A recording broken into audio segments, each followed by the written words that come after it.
ಮಂಜೇಶ್ವರ ಗ್ರಾಮ ಪಂಚಾಯತ್ ವ್ಯಾಪ್ತಿಯಲ್ಲಿ ಬೀದಿ ನಾಯಿಗಳ ಹಾವಳಿ ದಿನದಿಂದ ದಿನಕ್ಕೆ ಹೆಚ್ಚಾಗುತ್ತಿದ್ದು ಸ್ಥಳೀಯ ನಿವಾಸಿಗಳು ತೀವ್ರ ಆತಂಕದಲ್ಲಿದ್ದಾರೆ. ಬೀದಿ ನಾಯಿಗಳು ಜನರ ಮೇಲೆ ದಾಳಿ ಮಾಡುವ ಭಯದಿಂದ ಜನರು ತಮ್ಮ ಮನೆಗಳಿಂದ ಹೊರಗಿಳಿಯಲು ಹೆದರಿದ್ದಾರೆ. ಇದರಿಂದಾಗಿ ಮಹಿಳೆಯರು, ಮಕ್ಕಳು ಮತ್ತು ಹಿರಿಯ ನಾಗರಿಕರು ಹೆಚ್ಚು ತೊಂದರೆಯನ್ನು ಅನುಭವಿಸುತ್ತಿದ್ದಾರೆ.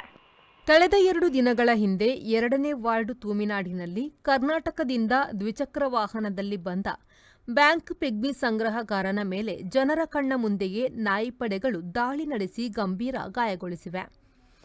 ಇದಕ್ಕಿಂತ ಮೊದಲು ಕೂಡ ಇದೇ ಪರಿಸರದಲ್ಲಿ ನಾಯಿ ಪಡೆಗಳು ಮದ್ರಸಕ್ಕೆ ಹೋಗುವ ವಿದ್ಯಾರ್ಥಿಗಳ ಮೇಲೆ ದಾಳಿಯನ್ನು ನಡೆಸಿದೆ.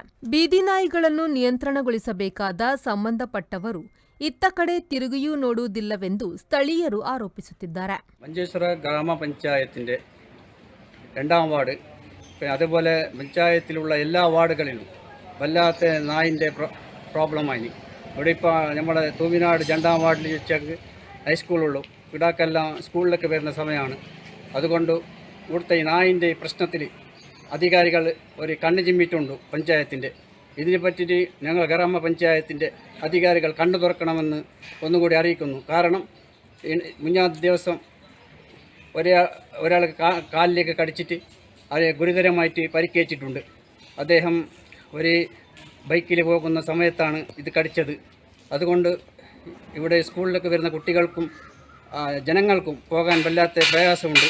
അതുകൊണ്ട് ഇതിനു വേണ്ടിയിട്ട് നല്ലൊരു നടപടി എടുക്കണമെന്ന് അറിയിക്കുകയാണ്. ಸ್ಥಳೀಯರು ಈ ಸಮಸ್ಯೆಗೊಂದು ಪರಿಹಾರ ಕಂಡುಕೊಳ್ಳಲು ಪಂಚಾಯತ್ ಕಚೇರಿಯೊಂದಿಗೆ ಅನೇಕ ಬಾರಿ ಸಂವಹನ ನಡೆಸಿದರೂ ಯಾವುದೇ ಪ್ರಯೋಜನವಾಗಿಲ್ಲ.